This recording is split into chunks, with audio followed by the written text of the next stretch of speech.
I always believed family was a ledger you balanced with loyalty.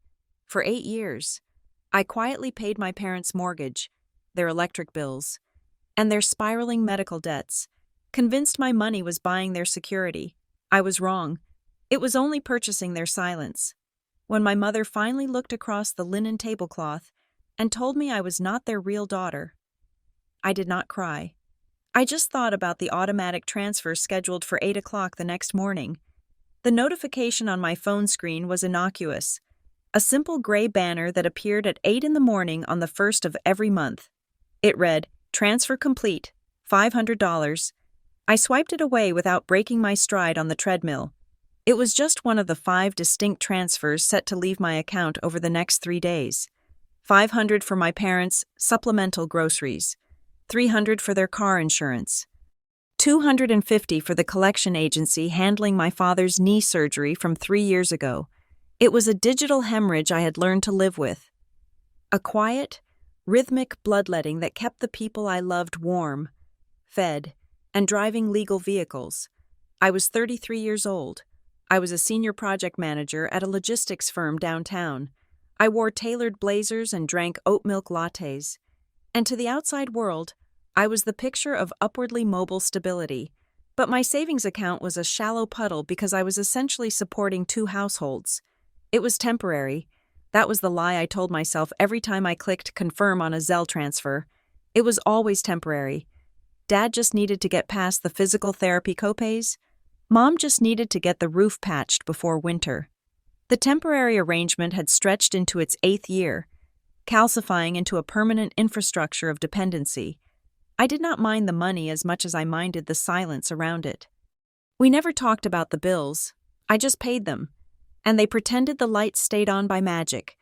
I believed that was what family did. You absorbed the shock. You became the load-bearing wall, so the house did not collapse. When the text message from my mother arrived that Wednesday afternoon, I assumed it was another emergency. Usually, a text in the middle of the workday meant the water heater had groaned or a mysterious letter from the IRS had appeared in their mailbox. "Family dinner tonight, 6 o'clock. Please be on time. It is important." I stared at the screen. We did not do midweek dinners. We did Sunday roasts, where we talked about the weather and avoided discussing why my father was still driving a sedan with 200,000 miles on it. The phrase, "it is important," sat heavy in my stomach. My first thought was cancer. My second was foreclosure. I left work an hour early, my mind racing through the terrifying calculus of medical deductibles and bankruptcy lawyers. I stopped at the bank on the way, withdrawing $500 in cash just in case. Cash was a sedative for my mother, if she was panicking. A tangible stack of bills often worked better than a Xanax. When I pulled into their driveway, the house looked unsettlingly normal. The lawn was mowed. I paid the landscaper on the 15th. The paint on the trim was fresh. I had funded that renovation last summer. It was a beautiful, modest suburban home that projected a life of middle-class ease, a facade entirely supported by my paycheck. I keyed into the front door, bracing myself for tears or a crisis meeting. Instead, I walked into the smell of rosemary and roasting chicken. The dining room table was set, not the everyday placemats we used for pizza, but the heavy linen tablecloth with the lace edges that usually stayed in the cedar chest until Thanksgiving. The good china was out, the plates with the gold rims that I was terrified of breaking when I was a child. There were cloth napkins folded into intricate swans. My parents were sitting at the table, waiting. They were not dressed for a crisis. My father was wearing a button-down shirt and a tie, something I had not seen him wear since a funeral 2 years ago. My mother was wearing her pearls and a stiff navy blouse. "Ellie," my mother said. She did not stand up to hug me. She gestured to the chair across from them. "Sit down." "Is everything okay?"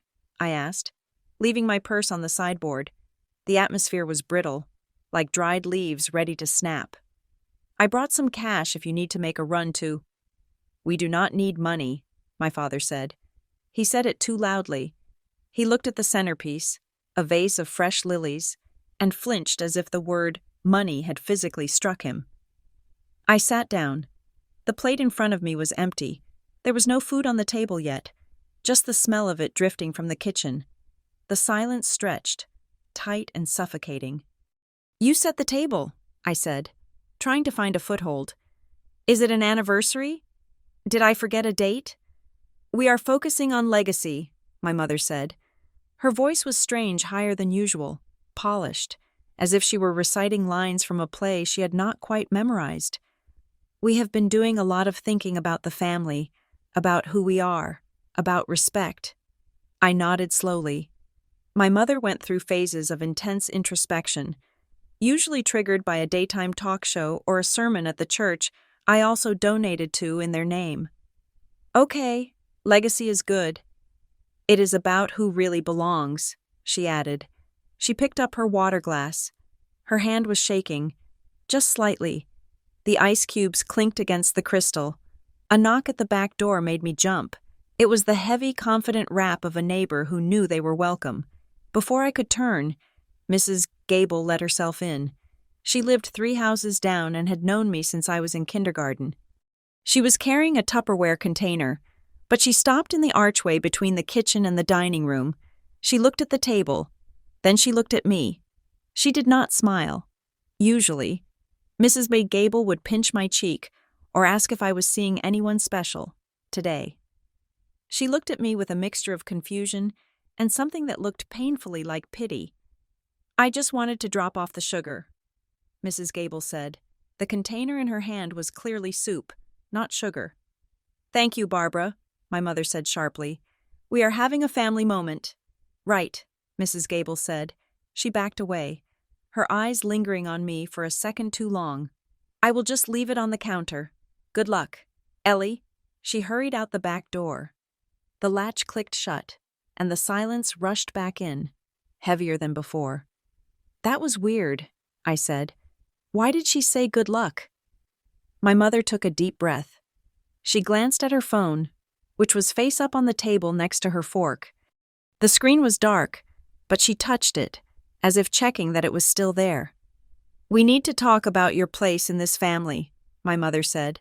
My stomach dropped. This was it. They were going to ask for something massive. Assisted living, a reverse mortgage. I mentally calculated my credit limit. I could probably stretch another $10,000 if I canceled my vacation and ate ramen for a year. "Okay," I said, keeping my voice steady. "What do you need?" "Is it the house?" "The car." "It is not about the car," my father snapped. He looked angry, but he still refused to meet my eyes. He was staring at his hands, which were clenched into fists on the white tablecloth. "Ellie," my mother said. She sat up straighter. Squaring her shoulders, she looked like a judge about to deliver a sentence. "We have come to a conclusion. It has been weighing on us for a long time. We believe in truth. We believe in blood. Mom, you are scaring me. What is going on?" She looked me dead in the eye. Her expression was devoid of the warmth I had spent my life trying to earn. It was cold, flat, and terrifyingly self-righteous. "You are not our real daughter," she said. The words hung in the air, absurd and heavy. I blinked. I actually laughed, a short, nervous sound that escaped before I could stop it. "What?" I asked. Are you trying to tell me I was adopted, Mom?" "I am 33. If I was adopted, you could have told me 20 years ago. It does not matter. You are my parents." "No," she cut in. Her voice was like a whip. "I am not saying you are adopted. Adoption makes you family. We are saying you are not our daughter, not in the eyes of God, and not in the eyes of this family, not anymore." I sat frozen. The room seemed to tilt. "I do not understand. I have your eyes. Dad, I have Mom's chin. What are you talking about?" My mother reached under the table and pulled out a folder. It was a thin, cheap manila folder. She slid it across the lace tablecloth. It stopped just short of my empty plate. "Read it," she said. I opened the folder. My hands were numb. Inside, there were 2 photocopies. They looked official, but they were low-quality copies, grainy and slightly crooked. One looked like a petition for the amendment of a birth record. The other was a letter from a law firm I had never heard of, dated 3 weeks ago. The text swam before my eyes. Phrases jumped out at me: nullification of familial bond, retraction of lineage, moral incompatibility. It was gibberish, legal-sounding gibberish, but gibberish nonetheless. You cannot just resign from being a parent. You cannot file a motion to erase biology. "This is fake," I whispered. "This does not make any sense. Who gave you this?" "It is the truth," my mother said. "We have been preying on it.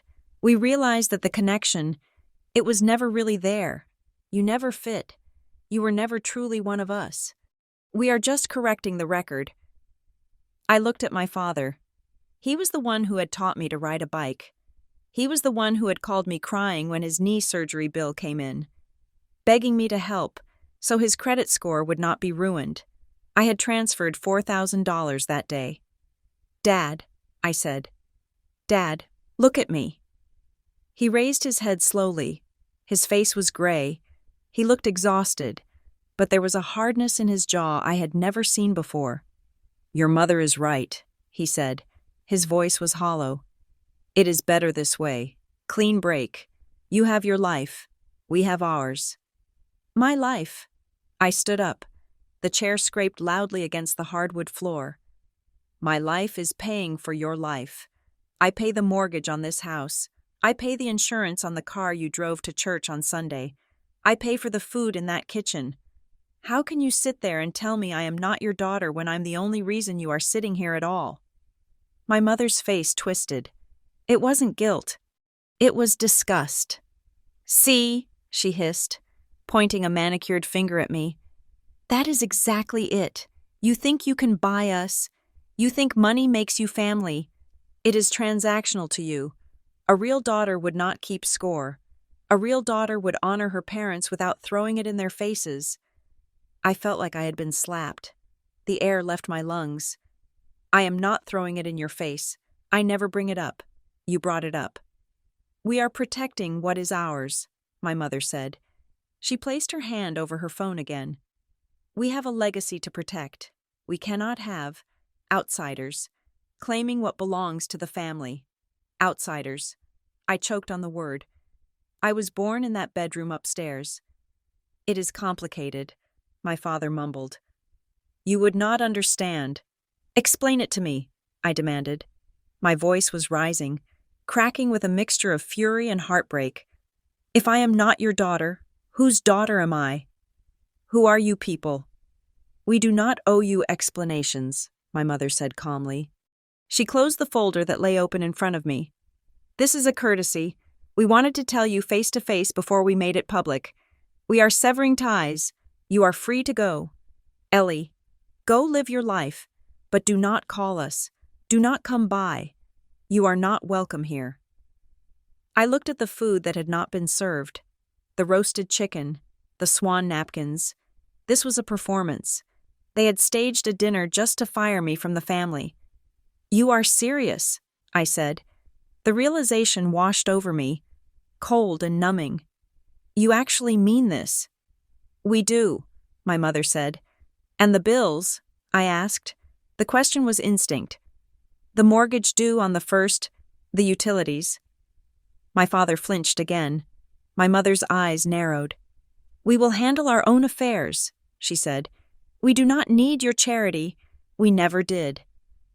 The lie was so massive, so breathtakingly audacious, that it silenced me. They never needed it. I had the bank statements.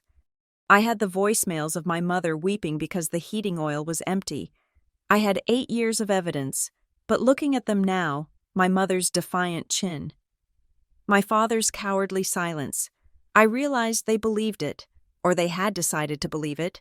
They had rewritten history to make themselves the heroes and me the villain, the intruder who used money to control them. I grabbed my purse. My hands were shaking so hard I could barely grip the strap. "Fine," I said. My voice sounded strange, distant. "If I am not your daughter, then I guess I am just a stranger." "That is for the best," my mother said. She picked up her water glass and took a sip. Dismissing me, I walked to the door. I wanted to slam it. I wanted to scream until the windows shattered. I wanted to tear the curtains I had bought off the rods, but I didn't. I felt small. I felt erased. I walked out of the house, down the walkway I had paid to have paved, and got into my car. I sat there for a long time, staring at the front door. I waited for it to open. I waited for my dad to run out, apologizing, saying it was a mistake, a bad joke, a mental break. The door stayed closed. The porch light flickered on a light bulb I had screwed in myself last Christmas. I started the car and drove. I did not know where I was going, just away. I drove until the suburbs gave way to the highway, and then I drove until the city skyline appeared in the distance. My phone buzzed in the cup holder. I ignored it. It buzzed again, and again. I pulled into a gas station parking lot, my heart hammering. Was it them? Had they come to their senses? I picked up the phone. It was not a text from my mother. It was a series of email notifications from the utility company. Alert account update. Alert autopay canceled. Alert billing address changed. I frowned, the nausea rising in my throat again. I tapped the first email. It was regarding the electric bill for my parents' house. I had been paying it automatically for 6 years. The email stated that the primary contact on the account had been changed. The bill was no longer coming to me. It had been rerouted. I checked the timestamp, 6:15 p.m. They had done it while I was sitting at the dinner table, or someone had. My mother had been touching her phone, but she hadn't been typing. She had been glancing at it, waiting for a confirmation. I opened my banking app. I scrolled through the scheduled transfers. Everything looked normal on my end, but the utility account was gone from my linked payees list. Someone had gone into the provider's system and manually removed me. I sat in the dark car, the smell of gasoline and old coffee filling the air. I closed my eyes and forced myself to think. Not feel, think. Why now I replayed the last 8 years in my head. 2018, the roof leak. They were desperate. I paid $4,000. 2019, Dad's heart scare. I covered the ambulance and the out-of-network fees. $6,000. 2020. The lockdown. Mom lost her part-time job. I sent $1,500 a month for a year just to keep them afloat. 2021. The car broke down. I put the down payment on the new one. Every time they were on the precipice of disaster, I stepped in. I was the safety net. You do not cut the safety net when you are falling. You cut it when you have landed. I looked at the date on my phone. October 15th. Last week, I had made the final payment on their consolidation loan. It was a massive debt, something they had racked up on credit cards years ago.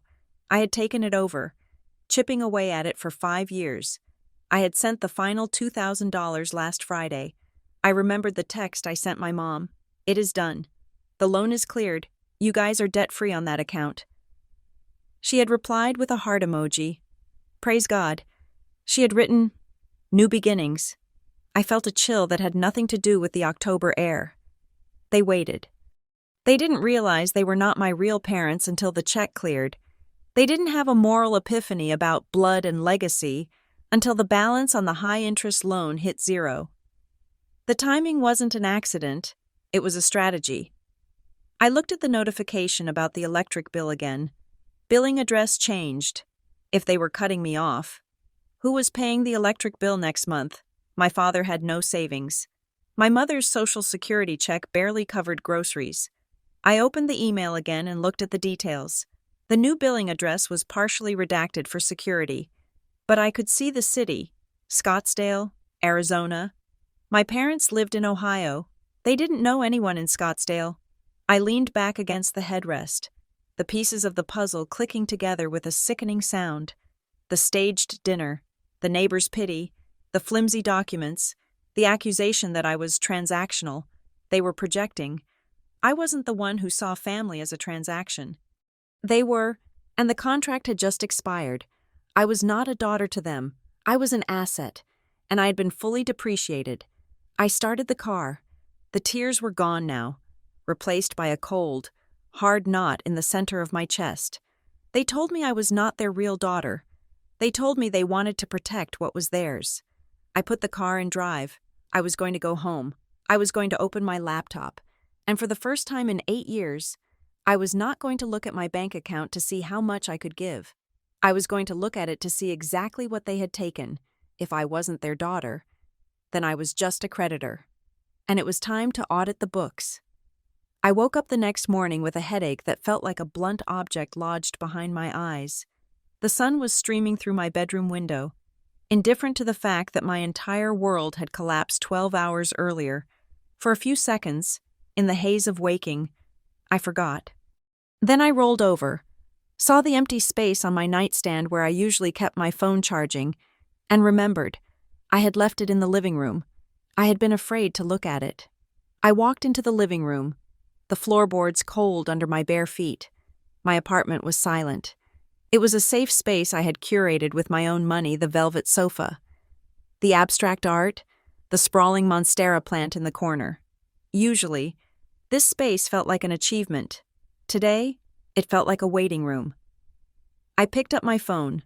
No missed calls. No texts from my father apologizing. No long, rambling voicemails from my mother explaining that it was all a misunderstanding caused by stress or medication. There was nothing but a push notification from a news app and an email from a clothing store. I dialed my parents' landline. My finger hovered over the contact name Mom Dad House before I pressed call. It rang 4 times. I pictured the kitchen. I pictured my father sitting at the table, staring at his coffee, afraid to pick up. I pictured my mother standing by the wall unit, checking the caller ID, tightening her lips. Finally, the line clicked open. Hello? It was my mother. Her voice was not angry. It was worse. It was brisk, professional, like she was answering the phone at a front desk. Mom, I said. My voice cracked, betraying me. Mom, please, we need to talk about last night. I haven't slept.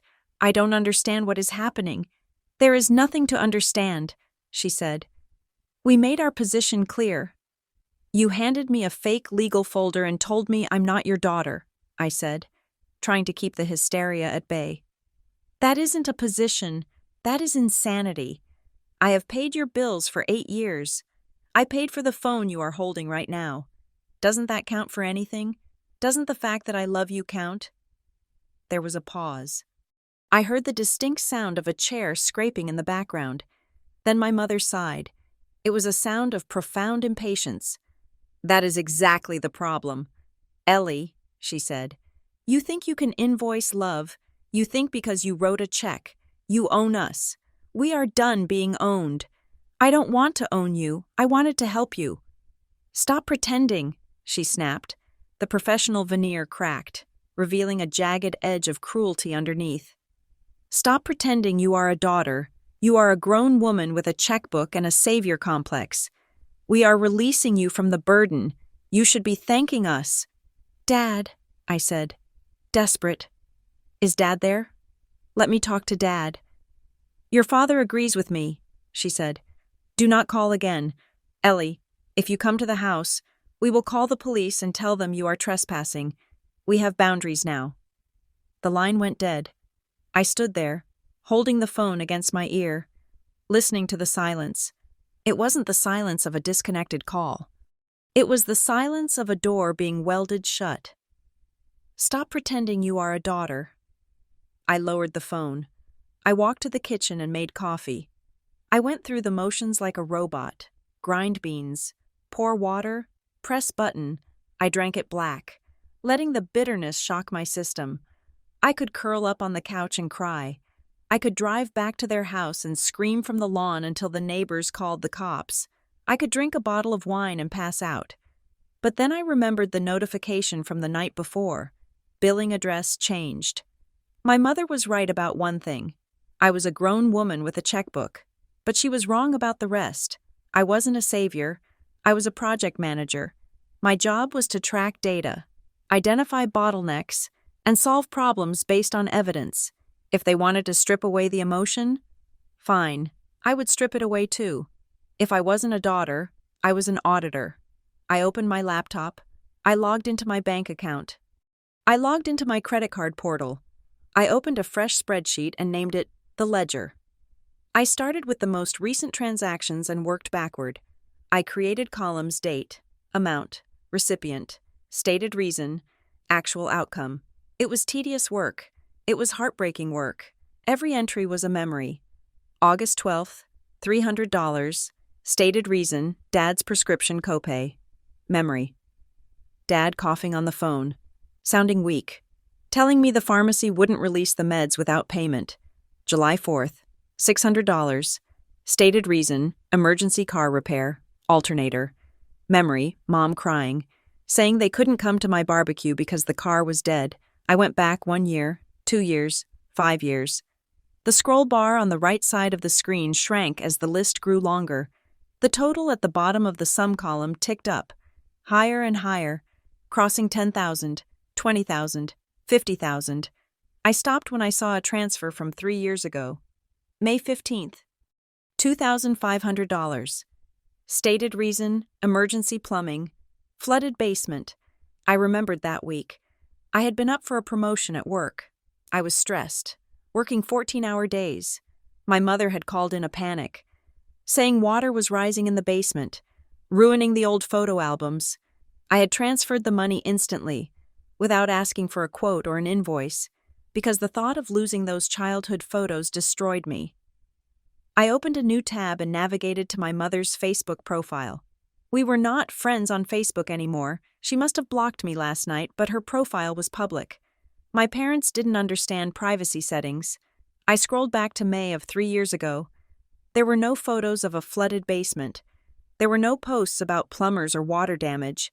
But on May 20th, 5 days after I sent the money, there was a photo album titled Our Getaway. It showed my parents standing on a balcony overlooking the ocean. They were holding tropical drinks. My mother was wearing a new sundress. The caption read, "Finally catching a break, God provides." I felt a cold prickle of sweat on the back of my neck. I checked the dates again. May 15th, money sent, May 20th. Vacation started. I kept scrolling. February 10th, $1,000. Reason: furnace repair. Facebook post. February 14th.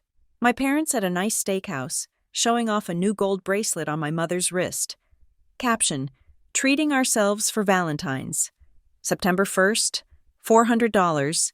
Reason: overdue. Electric bill. Facebook post. September 3rd.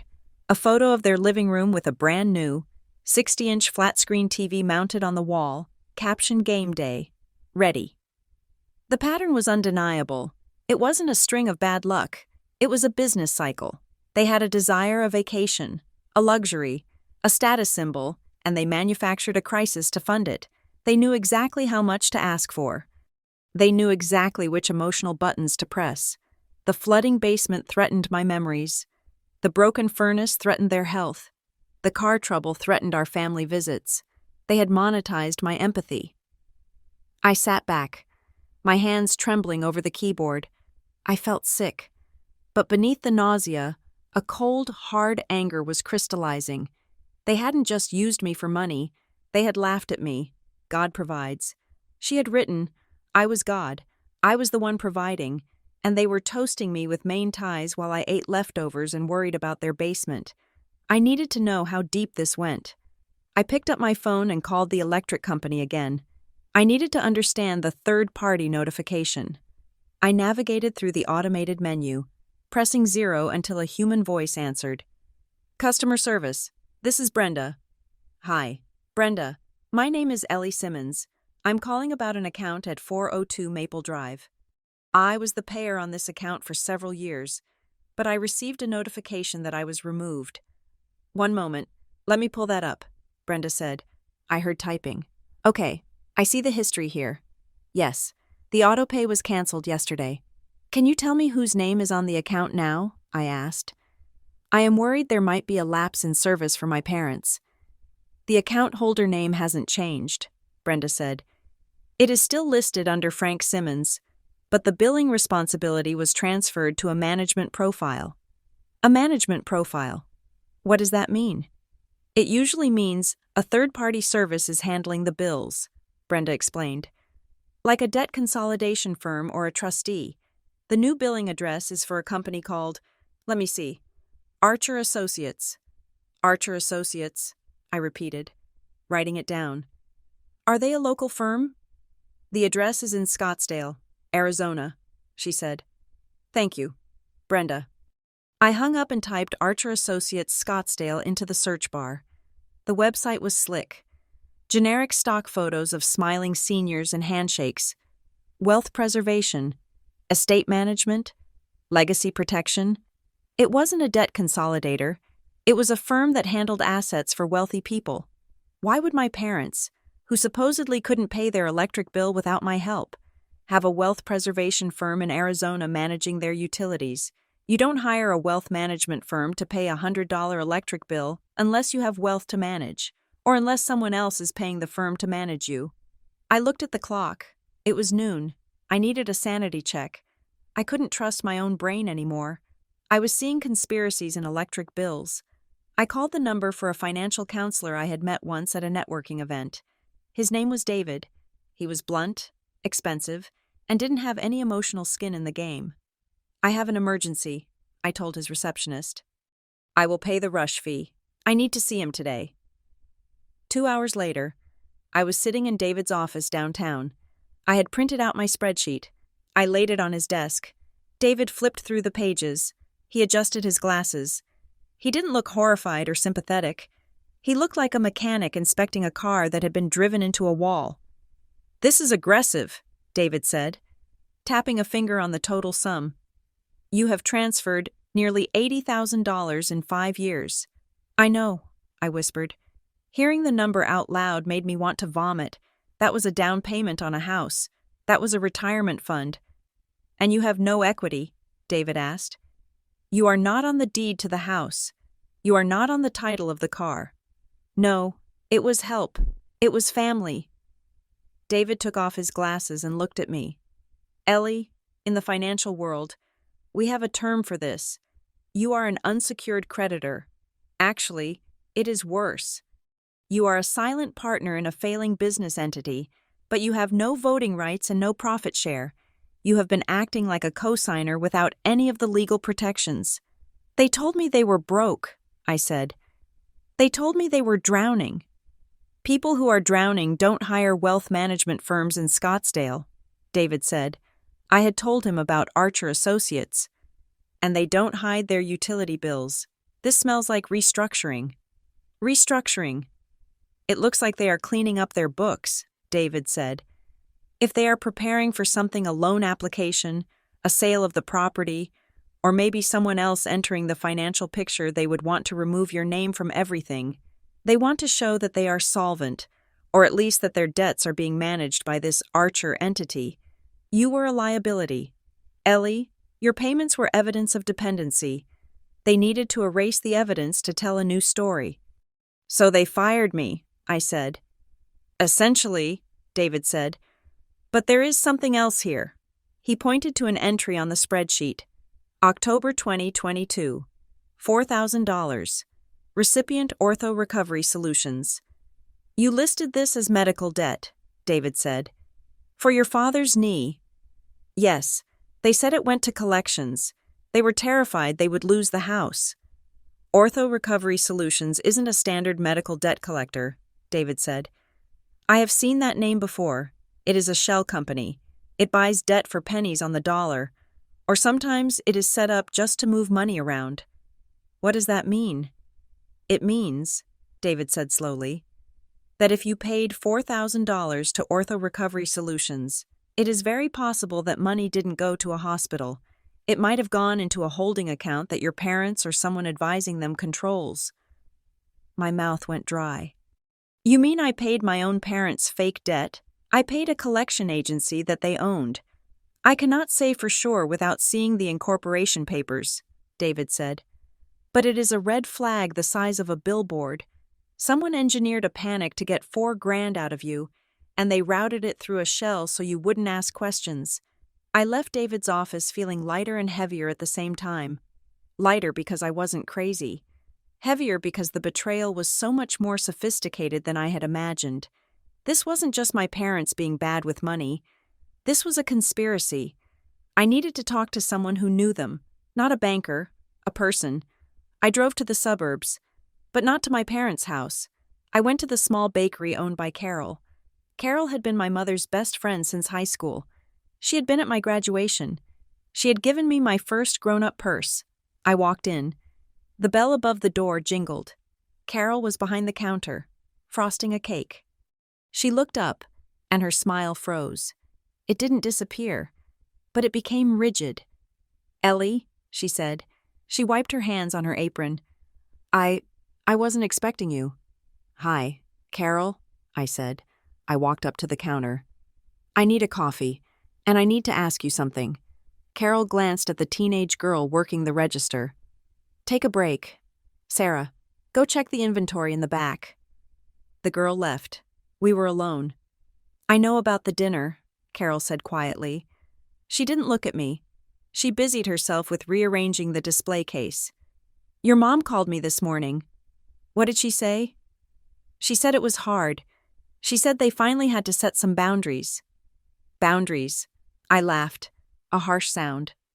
"Carol, they told me I wasn't their daughter. They handed me fake legal papers. I have paid for their lives for 8 years. You know that. You know I paid for the new roof on their house. You were there when the guys were installing it." Carol stopped moving. She looked at me, and her expression was pained. "Ellie, honey, that is not what they told me." "What did they tell you?" "They said—" Carol hesitated. "They said you were in trouble, financial trouble. They said you had some bad debts, some gambling issues maybe. They never got specific. But they said they were letting you live at the house sometimes, helping you out with bills. They said the roof was paid for that to help you have a safe place to stay if you lost your apartment." The world spun. I gripped the glass counter. "They said I was the one in trouble," I whispered. "They said they were helping me." "Your mom would come in here crying," Carol said, her voice dropping. She would say, "We just gave Ellie another check. I don't know where it goes. She is so ungrateful. She screams at us if we ask." Everyone felt so sorry for them. Ellie, 2 retirees, draining their savings to help their struggling daughter. I felt the blood drain from my face. It was perfect. It was diabolical. They hadn't just taken my money. They had stolen my reputation. They had inverted the reality so completely that every time I wrote a check, they told the world they were writing one to me. "Carol," I said, my voice trembling. "Look at my phone." I pulled up my banking app. I pulled up the search history. Recipient mom, recipient dad. "Look at the amounts," I said, shoving the screen toward her. "Does this look like I am struggling? Does this look like I am borrowing money?" Carol looked at the screen. She saw the green numbers, the thousands, the consistency. Her hand flew to her mouth. "Oh my God." "They lied to you," I said. "They lied to everyone. They made me the villain so that when they finally cut me off, everyone would applaud them for tough love." Carol looked up at me, tears in her eyes. "Ellie, I didn't know. I swear. They were so convincing." "I know," I said. I took my phone back. "They convinced me too." I walked out of the bakery. The late afternoon sun was setting, casting long, distorted shadows across the parking lot. I sat in my car. I felt raw, exposed. Every interaction I had with family friends over the last few years suddenly made sense. The pitying looks, the whispered conversations that stopped when I entered the room, the lack of questions about my career. They all thought I was a leech. They all thought I was bleeding my poor, elderly parents dry. My phone buzzed.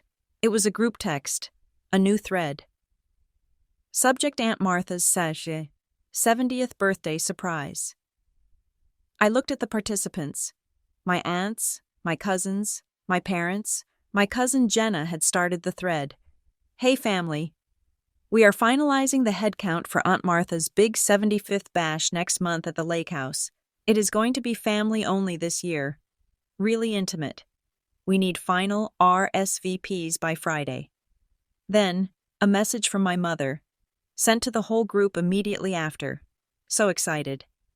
Just to clarify for everyone, Ellie will not be joining us this year. She is taking some time to work on her personal issues, and we are respecting her space. Please do not reach out to her. She needs distance to heal. It is just us. Can't wait to celebrate the legacy. I stared at the screen. Personal issues. Distance to heal. She had done it. She had locked the narrative in place. If I tried to text the group now and defend myself, I would look unstable. I would look like the troubled daughter lashing out. Just like she predicted. They had excluded me from the one event where the extended family would all be together. The event where they could spin their story without fear of contradiction. Legacy. She wrote. I looked at the word. Legacy. I thought about the spreadsheet. I thought about the shell company in Arizona. I thought about the fake medical debt. They wanted a legacy fine. I closed the text thread without replying. I wasn't going to argue in a group chat. I wasn't going to play their game of emotional ping pong. I started the engine. The dashboard lit up. I had been playing defense for 8 years. I had been catching the falling knives, trying to keep everyone safe. It was time to see what happened when I started throwing them back. I put the car in reverse. I had one more stop to make. I needed the birth certificate, and I needed to find out who was really behind Archer Associates, because my parents were good liars. But they weren't smart enough to set up a shell company in Scottsdale on their own. Someone was helping them. Someone was teaching them how to erase me, and I was going to find them. The downtown office of the Department of Vital Records was a place of fluorescent lights and patient despair. I sat on a hard plastic chair, clutching ticket number 42, waiting for a piece of paper that proved I existed. After the dinner, after the discovery of the shell company, and after realized my parents had erased me from the electric bill, I had gone back to the basics. If they were claiming I was not their real daughter, I wanted to see the primary source code. I wanted the long-form birth certificate, the one with the embossed seal and the signatures of the doctor who caught me. Number 42, a clerk droned from behind a plexiglass window. I walked up and slid my driver's license under the partition. I requested a certified copy of my long-form birth certificate. Ellie Marie Simmons, the clerk typed for a moment, her acrylic nails clicking a rhythm against the keyboard. She frowned, adjusted her glasses, and typed again. Okay, she said. I have it here, but there is a note on the file. A note. It is an amended record, she said. The original was sealed and reissued when you were 3 years old. I can give you the current legal copy, but the original is restricted. Amended how? I asked. My pulse kicked up a notch. I was told I was born in the bedroom of my parents' house. I have never heard anything about an amendment. I cannot open the sealed file without a court order, she said, bored by my panic. But the amendment code usually indicates a legitimation or a step-parent adoption. Here is the current one. She slid a document across the counter. I stared at it. Father Frank Edward Simmons. Mother Martha Louise Simmons. It looked normal, but the date of registration was 3 years after my birthday. I walked out of the building into the gray daylight, holding the paper like it was radioactive. It wasn't a smoking gun. It wasn't proof that I was a changeling or a secret orphan, but it was a lie of omission. For 33 years, they had told me a story about a perfect, seamless family unit, born in the bedroom, a miracle baby. But the paperwork said I was a legal adjustment made 3 years later. The information itself wasn't devastating. Plenty of people have amended birth certificates, but the secrecy around it felt weaponized. They had held this back, kept it in their pocket like a jagged stone, waiting for the moment they could throw it at me. You are not our real daughter. They weren't speaking metaphorically. They were citing the fine print I had never been allowed to read. I needed a professional. I was done asking my friends for advice. I was done asking Google. I made an appointment with Reynolds Associates, a family law firm that specialized in high-conflict estates. The office was all mahogany and leather, designed to make you feel safe and poor at the same time. Sarah Reynolds was a woman in her 50s with a haircut that cost more than my first car. She listened to me for 20 minutes without interrupting. She took notes on a yellow legal pad, her face unreadable, when I finished explaining the payments. The dinner, the shell company, and the amended birth certificate. She set her pen down. "Ellie," she said. Her voice was calm, the voice of someone who had seen families tear each other apart over much less than this. "You are describing a classic case of financial enmeshment with a side of emotional coercion. But we need to separate the feelings from the funds." "I know," I said. "I just want to know if I have any recourse. Can I get the money back? Can I stop them from ruining my name?" "Getting the money back is difficult," Sarah said. "Unless you have a written contract stating these were loans. The law generally presumes transfers between family members are gifts, especially if you didn't demand repayment for 8 years.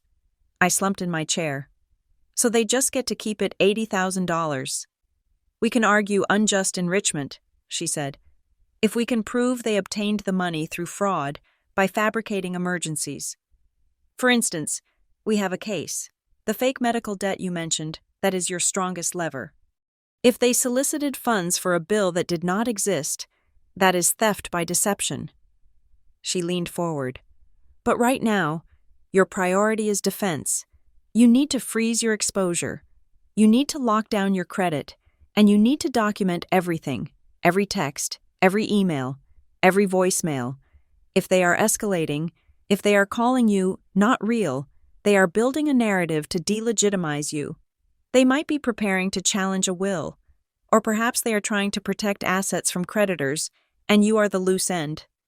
"They mentioned legacy," I said. "My mother kept saying they needed to protect the legacy." "Legacy is usually code for property," Sarah said dryly. "Find out what the asset is, and find out who is advising them. People don't come up with shell companies in Arizona on their own. They are being coached." I left the office with a headache and a to-do list. 1. Freeze credit. 2. Gather evidence of fraud. 3. Find the coach. I sat in my car in the parking garage, staring at my phone. I knew I shouldn't call them. Sarah had told me to keep communication in writing.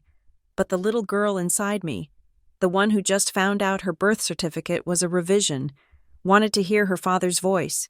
I wanted to believe that if I just spoke to him, without Mom there, I could reach the man who taught me to ride a bike. I dialed his cell phone directly, not the house line, his personal cell. He answered on the second ring. "Hello." He sounded small, tired. "Dad," I said. "It is Ellie. Don't hang up." "Ellie," he breathed. I can't talk." "You can," I said, keeping my voice steady, adult. "I am not asking for money. I am not yelling. I just want to know why. Dad, I went to Vital Records today. I saw the amendment. Why didn't you tell me?" There was a silence on the line, heavy and static-filled. "It was a different time," he whispered. We wanted it to be perfect. You were ours. We made you ours. Then why are you throwing me away now?" I asked. "If you chose me then, why are you unchoosing me now?" "It is not that simple," he said. His voice wavered. "We are in a tight spot. The house, the pressures. We had to make decisions. You are strong. You can survive on your own. We needed to prioritize." "Prioritize what?" I pressed. "Who are you prioritizing over me?" "Frank." My mother's voice cut through the background like a serrated knife. I heard the rustle of the phone being snatched away. "I told you," my mother said, her voice breathless with rage. "I told you we have boundaries." "Mom, put Dad back on," I said. "He doesn't want to talk to you," she snapped. "We are a real family here. We are protecting this house. Stop harassing us. Stop digging into things that don't concern you." "My birth certificate concerns me," I shouted. "My money paying for that house concerns me." "That money was penance," she said coldly. "For the burden you were, goodbye, Ellie." The line clicked dead. Penance. I drove home in a daze. Penance for what? For existing. For being the child they had to amend to make fit. I got back to my apartment and started tearing it apart. I needed to find the history. I needed to find something that proved I wasn't just a burden they had tolerated for 3 decades. I went into the back of my closet and pulled out the old cedar chest. It was filled with high school yearbooks, old concert tickets, and things I couldn't bear to throw away. I dug to the bottom, past the dried prom corsage and the varsity letters. I found a small, velvet-covered box. It was from my grandmother, Grandma Rose, my mother's mother. She had died when I was 22. She had been a hard woman, sharp-tongued and perceptive, who always looked at my mother with a mixture of love and suspicion. I opened the box. Inside was a silver locket I remembered wearing to church, and a sealed envelope. I had never opened the envelope. Grandma had given it to me a week before she died, her hand gripping my wrist with surprising strength. "Save this," she had wheezed, "for when the fog clears." At the time, I thought it was just dementia talking. I thought the fog was a metaphor for grief. I had put it away, too sad to read it. I tore open the envelope now. The paper was yellowed, the handwriting shaky but legible. "My dearest Ellie, if you are reading this, you have probably started asking questions. I hope I'm wrong. I hope they grew up. But people rarely change their nature. You need to know that you were the best thing that happened to this family, but you were also the only thing holding it together. Your mother has a hole in her where her contentment should be. She tries to fill it with things, with status. Your father is a good man, but he is weak. He will burn down the world to keep her warm. I have set aside a small trust for you. It is not much, but it is safe. It is at the First National under your name. They cannot touch it. I made sure of that. Do not let them eat you alive. Ellie, they will try. They will use guilt like a currency. Never let guilt buy love. It is a counterfeit trade. Love. Grandma Rose." I sat on the floor, the letter shaking in my hands. That line kept echoing in my head. He'd burn down the world to keep her warm. That was it. That was the dynamic I had never been able to articulate. My father wasn't a villain. He was a hostage who had fallen in love with his captor. And my mother, she was a bottomless pit of need. And the trust I had never heard of a trust. If Grandma Rose had left me money, and I never saw it. I grabbed my laptop. I searched for First National Bank and Simmons Trust. Nothing came up. But I remembered the accountant my parents used back then, Mr. Henderson. He was the one who handled Grandma's estate. He had retired 5 years ago. My parents had complained about it, saying he was abandoning them. I searched for his name, Arthur Henderson, CPA. I found a phone number for a landline in a town an hour north of the city. I called. "Hello," an older man's voice, gruff but clear. "Mr. Henderson," I asked. "This is Ellie Simmons, Frank and Martha's daughter." There was a long pause. "Ellie Simmons," he said slowly. "I haven't heard that name in a while.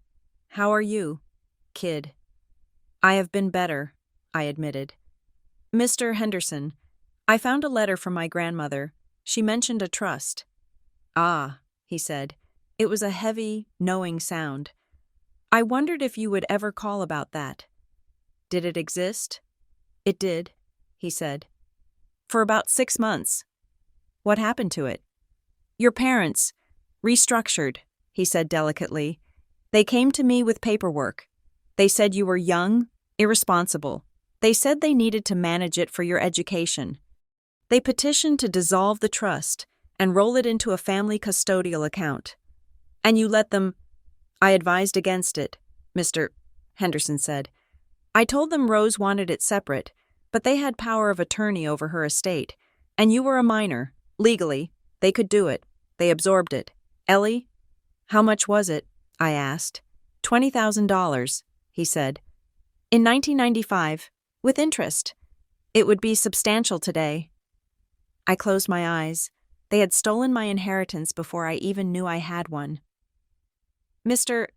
Henderson," I said, pushing past the rage. "I need to ask you something else. My parents, they are in trouble now. Or they are pretending to be. I found out they have been moving money to a firm called Archer Associates. Do you know them?" "Archer?" he repeated. "That sounds like a holding company. Listen, Ellie, your parents were always playing a shell game. robbing Peter to pay Paul. But about 10 years ago, right before I fired them as clients, they got into a real mess. They leveraged the house for a business idea that failed. They were going to lose everything. I remember, I said. That was when I started paying their bills. No, he said. Your bills were just keeping the lights on. The mortgage default. That was too big for you to fix. Someone else stepped in. A benefactor. Who? I never saw a name. Mr. Henderson said. Just a wire transfer. It cleared the arrears in one shot, $70,000. But it wasn't a gift. It was a secured loan. They put the deed up against it. So someone else owns the house. Essentially, he said. If they miss a payment to this benefactor, the house is gone. That is why they are so desperate for your cash. Ellie, they aren't paying the bank. They are paying the private lender to keep the wolf from the door. Do you have any idea who it could be? I saw an email once, he said. Your father forwarded it to me by mistake. It was signed the advisor. But the email address? It was a personal one. Something like KEM Holdings. KEM. I repeated. I wrote it down on the back of Grandma's letter. Be careful, Ellie. Mr. Henderson said, your parents are not sophisticated people. If they are involved with private lenders and shell companies, someone is pulling their strings, someone close. I thanked him and hung up. K.M. I stared at the initials. I ran through the family tree. Kevin, no. Kate, no. I went back to the spreadsheet. I added a new column, the benefactor. I needed to know who held the leash. I opened my credit monitoring app. Sarah, the lawyer, had told me to freeze everything. I went to the inquiry section. There it was. Soft inquiry date. Yesterday. Requester K. Miller Consulting. Miller. My mother's maiden name. My heart stopped. Grandma Rose's last name was Miller. But she was dead. Who was K? Miller. I clicked on the details. The address for K. Miller Consulting was a P.O. box in the same city where my cousin lived. My cousin Kenneth Miller. He was my mother's nephew, the son of her estranged brother. He was 10 years older than me, a financial planner who always drove leased BMWs and wore watches that were too big for his wrist. He was the one who had left the dinner early, the one who had looked uncomfortable. I thought about the family-only text. Kenneth was in that group chat. He was the one organizing the legacy. It hit me with the force of a physical blow. Kenneth wasn't just a cousin. He was the predator. He had swooped in when they were desperate, bailed them out, and put a collar around their necks. And now, he was helping them liquidate me. He was the one advising them to cut me off. He was the one who set up Archer Associates. He was probably the one who told them to use the not real daughter line to delegitimize my claim to the estate so he could take it all. I felt a shift inside me. The panic that had been vibrating in my chest for 24 hours stopped. It was replaced by a cold, heavy grief. I looked around my apartment. I looked at the letter from Grandma Rose. I wasn't just fighting my parents. I was fighting a parasitic organism that had consumed my family from the inside out. My parents were willing participants, yes, but they were also victims of their own greed, trapped in a cage Kenneth had built, and I had been feeding the beast. I walked over to the window and looked out at the city. The sun was setting, painting the sky in bruises of purple and red. I wasn't a daughter. I wasn't a savior. I was the mark. But the thing about marks is that they usually don't know they are playing the game. I knew now. I went back to my laptop. I didn't cry. I didn't scream. I started typing a formal demand letter. Not to my parents. To K. Miller Consulting. If Kenneth wanted to probe my financial profile, I was going to give him something to look at. I was going to show him exactly what happens when the ATM stops dispensing cash and starts dispensing subpoenas. But first, I needed to grieve. I sat on the floor with Grandma Rose's letter and let the first real sob escape my throat. It was a guttural sound, ugly and raw. I cried for the little girl who thought paying the electric bill was an act of love. I cried for the woman who had spent a decade trying to buy a seat at a table where she was never welcome. I cried until I was empty, and then I stood up, I washed my face, I looked in the mirror. My eyes were red, but they were clear. They were my father's eyes, even if he didn't want to claim them. "Okay," I said to the empty room. "You want a legacy?" "Let's talk about legacy." I picked up my phone and dialed the number for the utility company again. "Hi," I said when the operator answered. "I need to report a fraudulent transfer of billing responsibility, and I have the documentation to prove it." It was time to turn the lights out. The first of the month arrived on a Tuesday. For the last 8 years, the first of the month was a day of orchestrated movement, a digital ballet where I shifted funds from my savings to my checking, and then out to the 5 different accounts that kept my parents' lives buoyant. This Tuesday, I did nothing. I sat at my desk at work, staring at the calendar notification that popped up at 9 in the morning. Process family transfers. I right-clicked on it and selected dismiss. There was no dramatic music. There was no thunderclap. It was just a silent, terrified pause. It felt like standing on the edge of a cliff, dropping a stone, and waiting to hear it hit the bottom. I had stopped the mortgage transfer. I had stopped the car insurance payment. I had stopped the allowance for groceries. I let the day pass. Then the next. Then the next. I waited for the system to react to the absence of my input. I was testing a hypothesis, if I was truly not their daughter, as they claimed. Then my money should not be missed.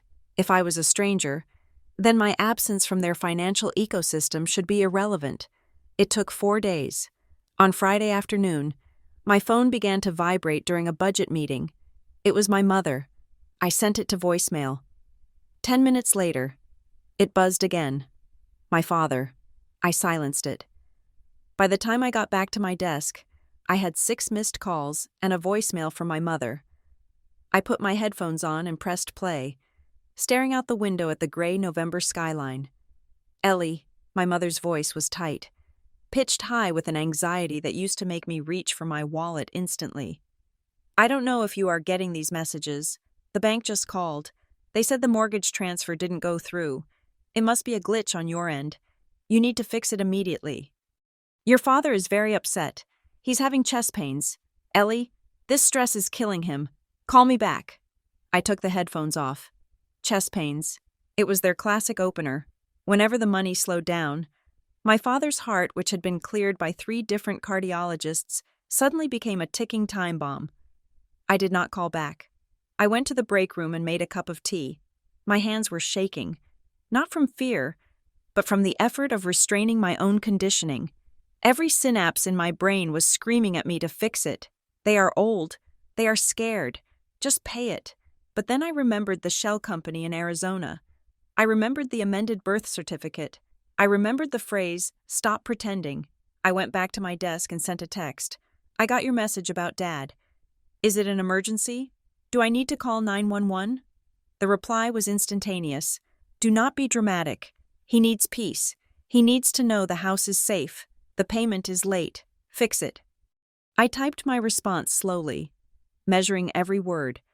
"I am not paying the mortgage this month. I am not paying the bills anymore. You told me to stop pretending I was your daughter. I am respecting your request." I watched the 3 little dots appear, then disappear, then appear again. It went on for 5 minutes. She was writing, deleting, rewriting. Finally, the message came through. "This isn't the time for selfishness. After everything we did for you, your father is sick. Do you want his death on your conscience? Is that what you want?" I closed my eyes. The guilt washed over me, thick and oily. It was a weapon they had honed for decades, but this time, I had a shield. I had the spreadsheet. I picked up the phone and called her. "You finally decided to answer," she said. "No hello, just the attack." "Mom, listen to me," I said. My voice was calm, the voice I used for difficult clients. "If Dad is sick, I want to help. Then send the money," she snapped. "The mortgage is $2,000. Transfer it now, and we can forget this little tantrum." "I am not sending cash," I said. "But if Dad is sick, I will help you navigate the healthcare system. I can call Dr. Evans right now and make an appointment. I can come over and drive him there myself. I can sit with you and go over your budget to see where you can cut costs to make the mortgage payment. I can help you apply for senior assistance programs. There was a silence on the other end. It was the silence of a gambler who realizes the dealer has changed the deck. "We don't need you to drive us," she said coldly. "We need the money. The account is overdrawn. Ellie, we need cash." "Why is the account overdrawn?" I asked. "Dad gets his pension on the 1st. You get Social Security. That is $3,000 a month. The mortgage is $2,000. Where is the rest of it going?" "That is none of your business," she shouted. "How dare you audit us? We raised you. We fed you. You owe us." "I don't owe you for my childhood," I said, "and I am offering help, real help, transparency. I will pay Dr. Evans directly if Dad needs care. I will pay the pharmacy directly, but I'm not putting another cent into your checking account without seeing where it goes." "You are a cruel, heartless girl," she spat. "You are enjoying this. You want to see us suffer." "I want to see the truth," I said. She hung up. I stared at the phone. My heart was pounding, but I felt a strange clarity.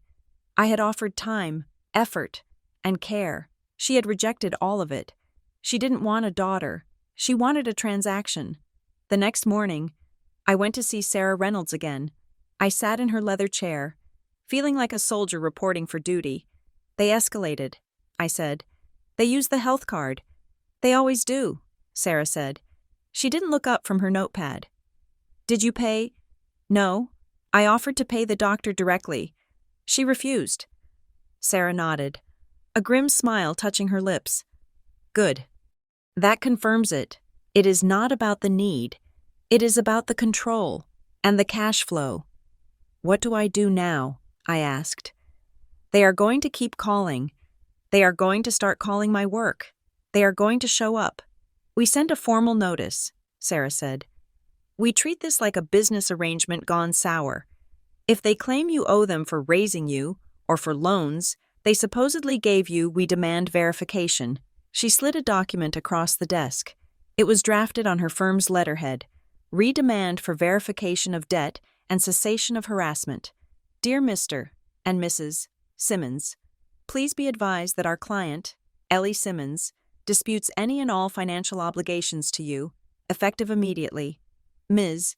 Simmons will cease all voluntary contributions to your household expenses. If you contend that Ms. Simmons owes outstanding debts, please provide an itemized statement of such debts, including dates, amounts, and original agreements, within 30 days. Furthermore, any future requests for financial assistance must be accompanied by third-party provider verification. Direct invoices from medical providers or utility companies. Ms. Simmons requests that all future communication regarding financial matters be directed to this office. It feels cold," I whispered. "Sending this to my parents." "They told you that you weren't their daughter," Sarah reminded me. "They initiated the Cold War. Ellie, you are just putting on a coat." I signed the letter. 2 days later, the war came to my doorstep. I was in the middle of a presentation for a new logistics contract. I was standing in front of a whiteboard, explaining supply chain redundancies.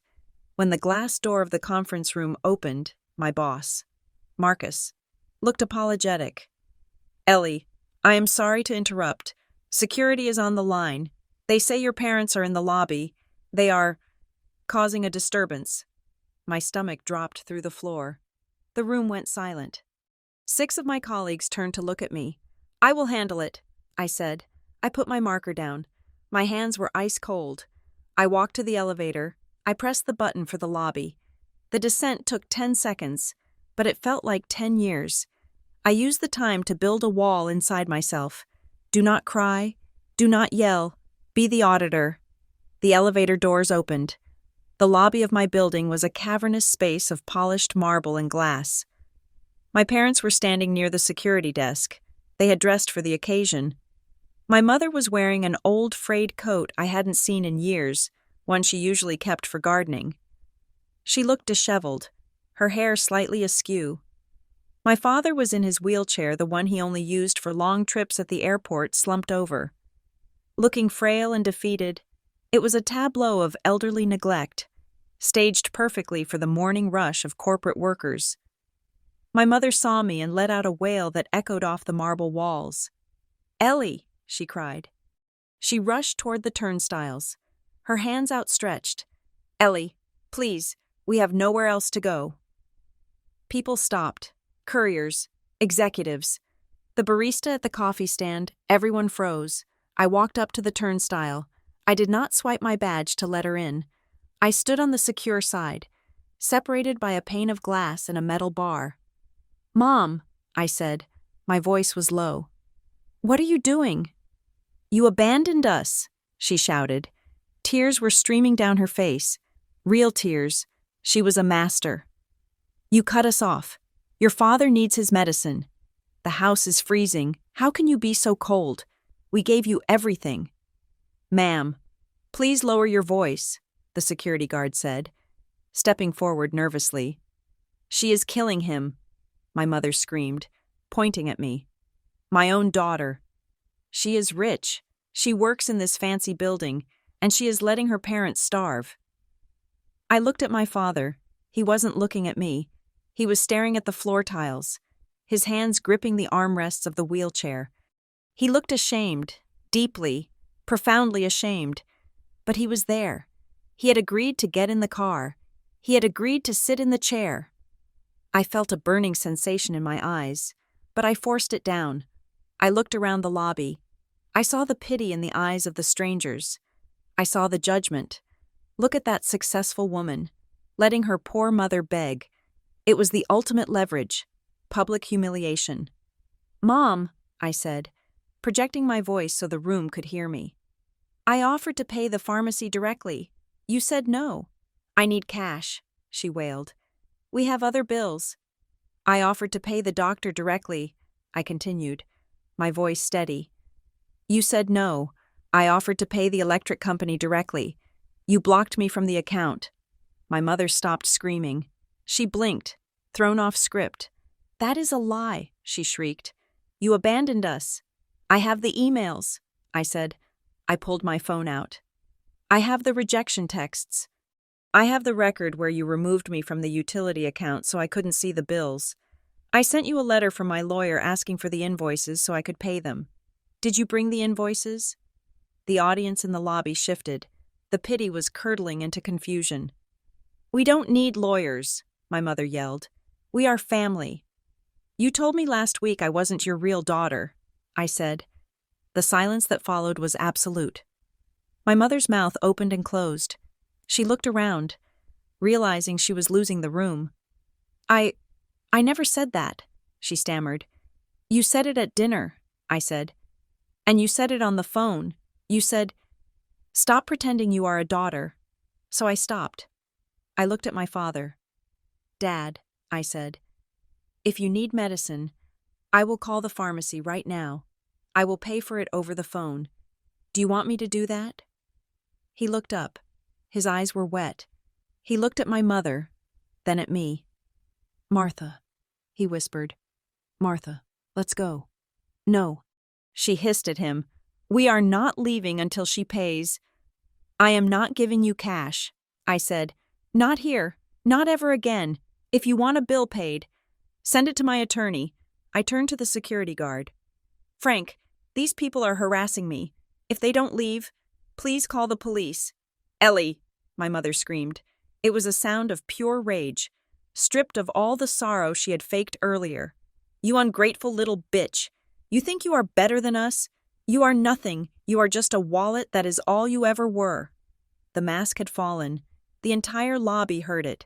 "Goodbye, Mom," I said. I turned and walked back to the elevator. My legs were numb. I felt like I was walking through water. I heard her screaming my name, heard the security guard asking them to leave, heard the scuffle of wheels turning. I got into the elevator and pressed the button. The doors closed, sealing out the noise. I collapsed against the metal wall. I didn't cry. I was shaking so hard my teeth rattled. It was the hardest thing I had ever done. It felt like amputation. But as the elevator rose, I realized something. I was still alive. The building hadn't collapsed. My career hadn't ended.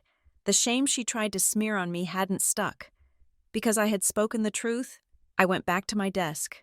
I worked for the rest of the day. I was efficient. I was cold.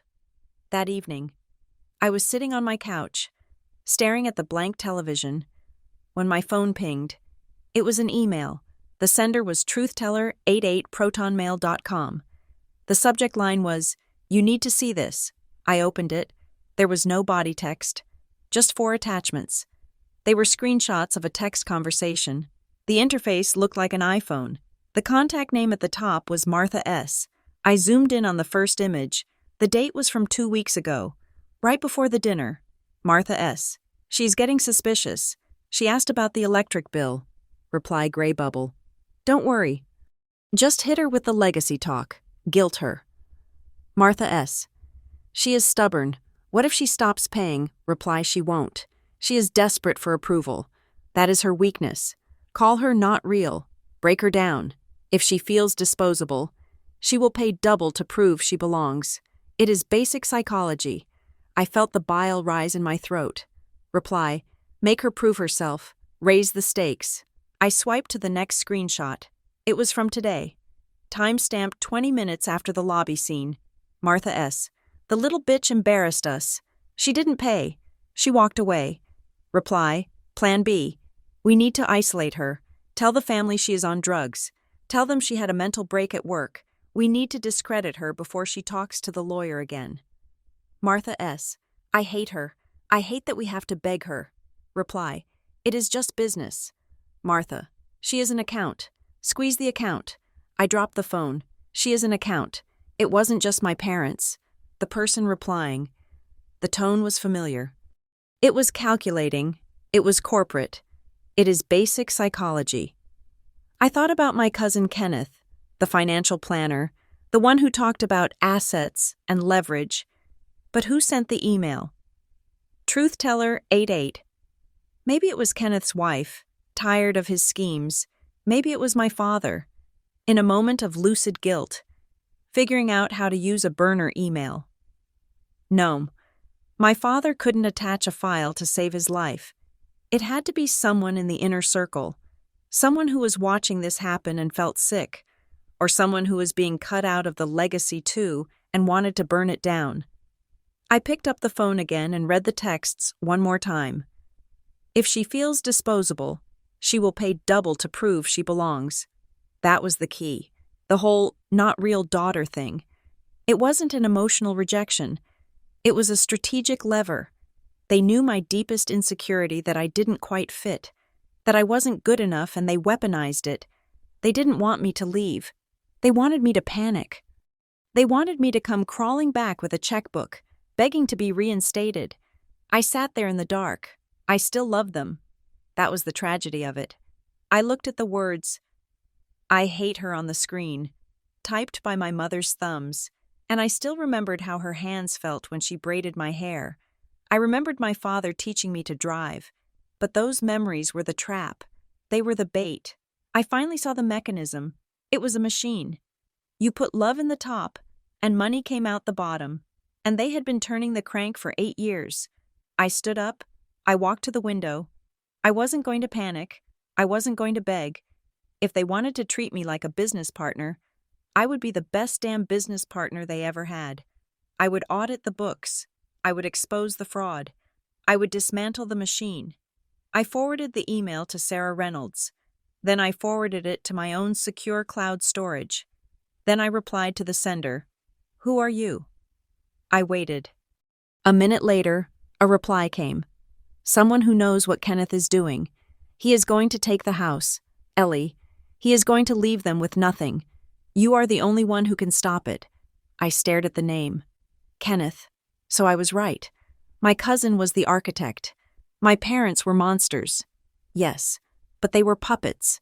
Kenneth was the one pulling the strings. He was using them to drain me, and then he was going to drain them. I felt a sudden, fierce protectiveness flare up. Not the soft, yielding love of a daughter, but the hard, sharp instinct of a guardian. They were trying to destroy me, but they were my parents, and if anyone was going to take them down, it was going to be me, not Kenneth. I wasn't going to let him win. I closed my laptop. The tears were gone. The audit was over. The war had begun. The file was labeled emergency. Water shut off. August 2021. I sat at my kitchen table, the laptop screen casting a cool blue light over my hands. I was treating my own life like a cold case file. I had dug this specific email out of the trash folder of my old account, the one I used to share with my mother before I realized boundaries were necessary. In August of 21, my mother had sent me a photo of an urgent notice taped to their front door. Final notice. It screamed in red. Bold letters. Service disconnection imminent. She had called me weeping, saying she couldn't shower, that she was boiling water on the stove to wash dishes because she was terrified to turn the tap on. I had wired $400 within the hour. Now, I looked at the image on my screen. I zoomed in. The logo of the city water department was in the top left corner. It looked slightly blurry, pixelated at the edges. I opened a new tab and pulled up a legitimate bill from my own apartment, which was serviced by the same municipal district. I placed the windows side by side. The font on the real bill was a crisp, standard Helvetica. The font on the notice my mother sent me was Times New Roman. The contact number on the real bill ended in 5500. The contact number on the notice ended in 5501. I picked up my phone and dialed 5501. We are sorry. The number you have reached is not in service. I dialed the real number. City Water, this is Mark. Hi, Mark. I am verifying a billing history for an account at 402 Maple Drive. I was the authorized payer. 1 second, Mark said. I heard the click of keys. Okay, what date are you looking for? August of 21, I said. Was there a shut-off notice issued or a delinquency? August 21, Mark muttered. Nope, account was current. Actually, it looks like there was a credit balance of $50 rolling over from July. So the water was never at risk of being turned off. Not according to this, Mark said. We haven't sent a shut-off notice to that address ever. They have perfect payment history. I hung up. It wasn't just a lie. It was a forgery. Someone had sat at a computer, typed up a fake notice, found a low-resolution logo on Google Images, printed it out, taped it to the door, and taken a picture. The effort involved made my stomach turn. It required premeditation. It required a lack of conscience that I couldn't reconcile with the woman who used to make me tomato soup when I was sick. It was theatrical. It was a prop in a play designed to extract $400 from a daughter who would do anything to keep them safe. I closed the laptop. I didn't feel the sharp stab of betrayal anymore. I felt the cold, heavy weight of evidence. I needed to go to the house. I hadn't been back since the dinner, since the not real daughter speech. But I still had a key, and more importantly, I had a pretext. My father's health scare in the lobby gave me a reason to check on him that even they couldn't publicly fault without looking like monsters. I drove over on a Tuesday morning. Knowing my mother had her standing hair appointment at 10, she never missed it, even when they were supposedly broke. The driveway was empty. My mother's car was gone. My father's old sedan was parked in the garage. I unlocked the front door. The house smelled the same lemon polish and old dust, but the atmosphere felt different. It felt charged, like the air before a thunderstorm. I walked into the kitchen. The first thing I noticed was the counter. It used to be cluttered with bills, coupons, and flyers. Now, it was clean, and on the far side, near the coffee pot, was a new appliance, a high-end espresso machine. Shiny chrome and black plastic. I knew this model. It cost $600. I walked over to it. There was a bag of artisanal beans next to it. Single origin. Ethiopian Yirgacheffe. $600 for a coffee maker. 2 weeks ago, they had screamed at me in a corporate lobby that they were starving. I looked around the room. There were new throw pillows on the couch in the living room. Silk, not polyester. There was a new rug in the hallway. a thick Persian-style runner that felt expensive under my boots. They weren't broke. They were redecorating. I went back to the kitchen counter. There was a stack of mail, neatly organized in a letter sorter I had never seen before. I flipped through it. A catalog for a cruise line, a brochure for a luxury assisted living community in Arizona called the Golden Horizon, and a folder, a thick navy blue presentation folder with a gold logo embossed on the front. Summit Legacy Partners. I opened it. The first page was a draft document titled Revocable Living Trust of Frank and Martha Simmons. I scanned the paragraphs. My legal knowledge was limited to what Sarah Reynolds had explained, but the language was clear enough. Beneficiaries. I ran my finger down the list. I expected to see my name, perhaps with a smaller percentage, or maybe with conditions. My name was not there. Primary beneficiary, the Kenneth Miller Revocable Trust. Contingent beneficiary, Summit Legacy Partners. Acting as trustee for charitable allocation. I flipped the page. There was a section titled Exclusions. It is the intentional decision of the grantors to make no provision for Ellie Marie Simmons. This decision is not an oversight, but a reflection of the lack of familial relationship and the prior financial settlements provided to her during her lifetime. I stopped breathing. Prior financial settlements provided to her. They were codifying the lie. They were writing it into their will that they had given money to me. They were flipping the ledger legally.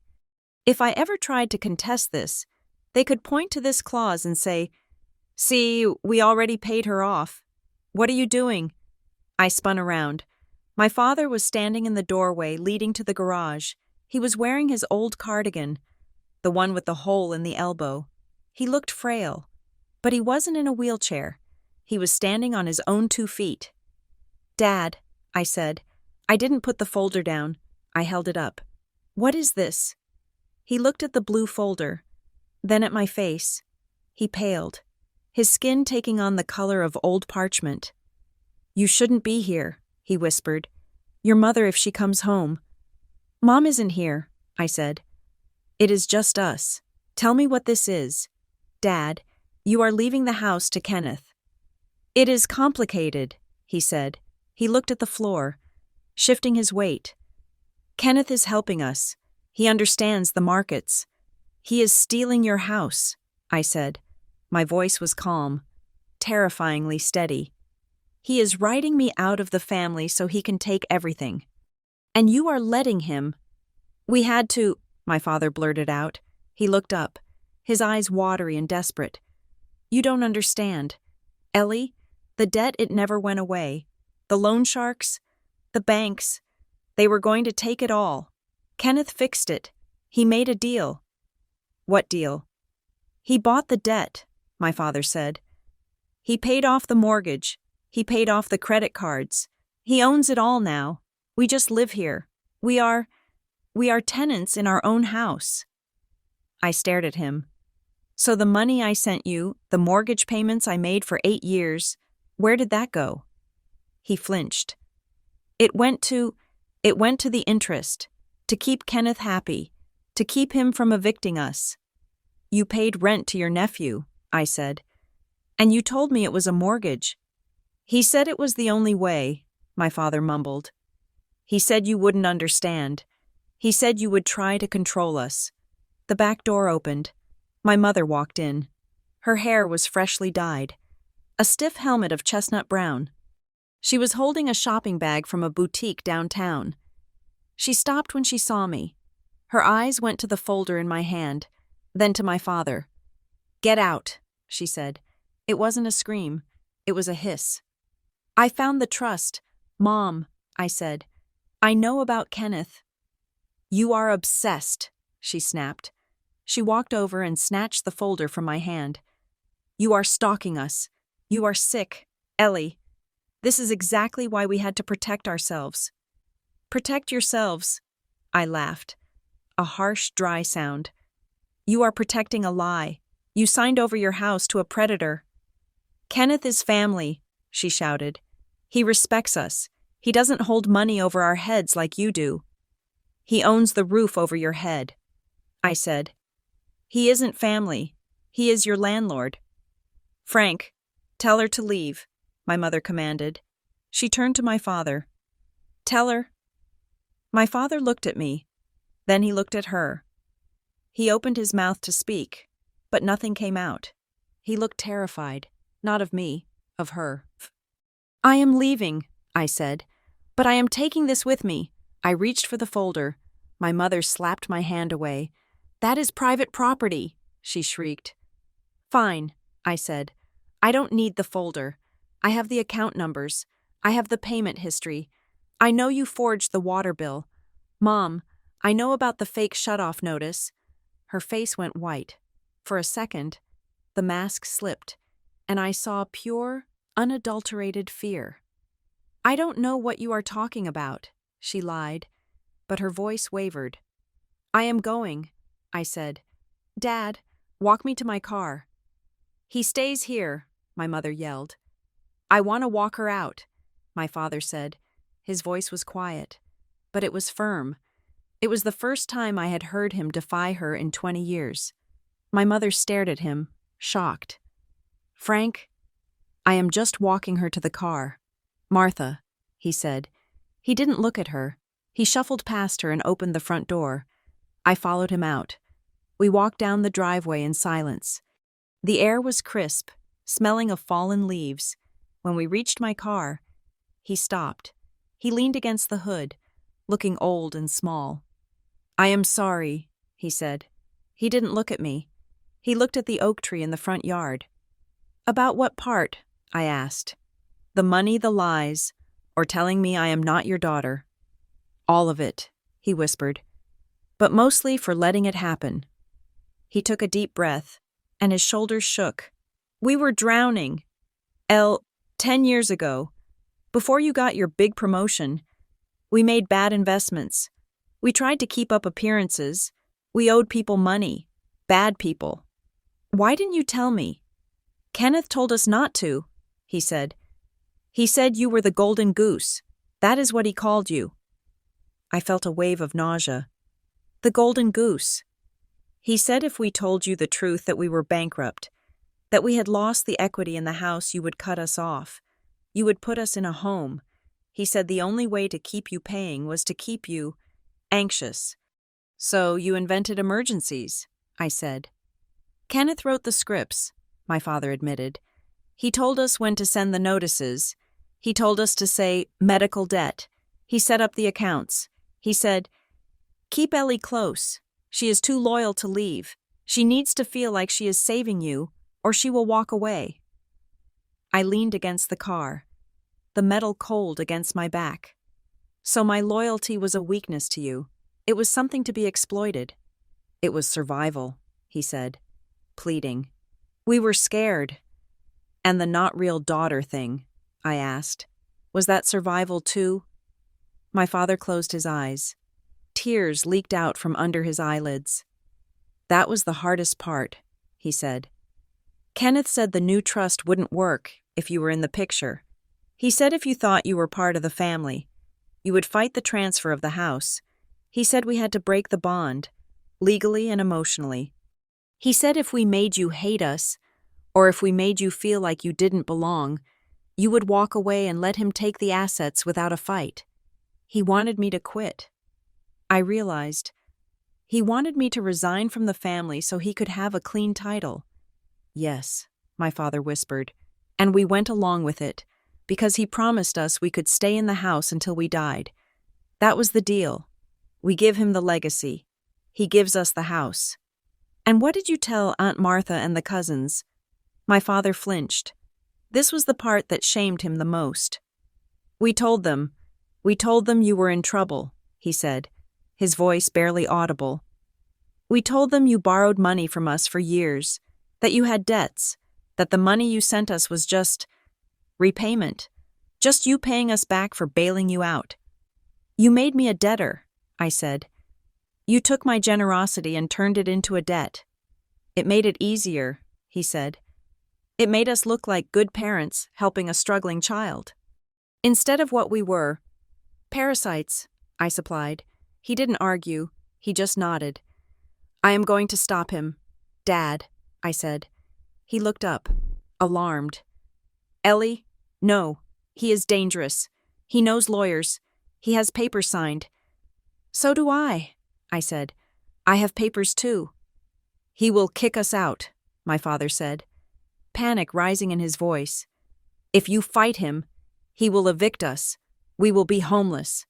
You are already homeless, I said brutally. You are just squatting in Kenneth's house, and the minute you die, or the minute you become too expensive, he is going to dump you. I opened my car door. Ellie, my father said. He reached out a hand, hovering in the air, afraid to touch me. Do you hate us? I looked at him.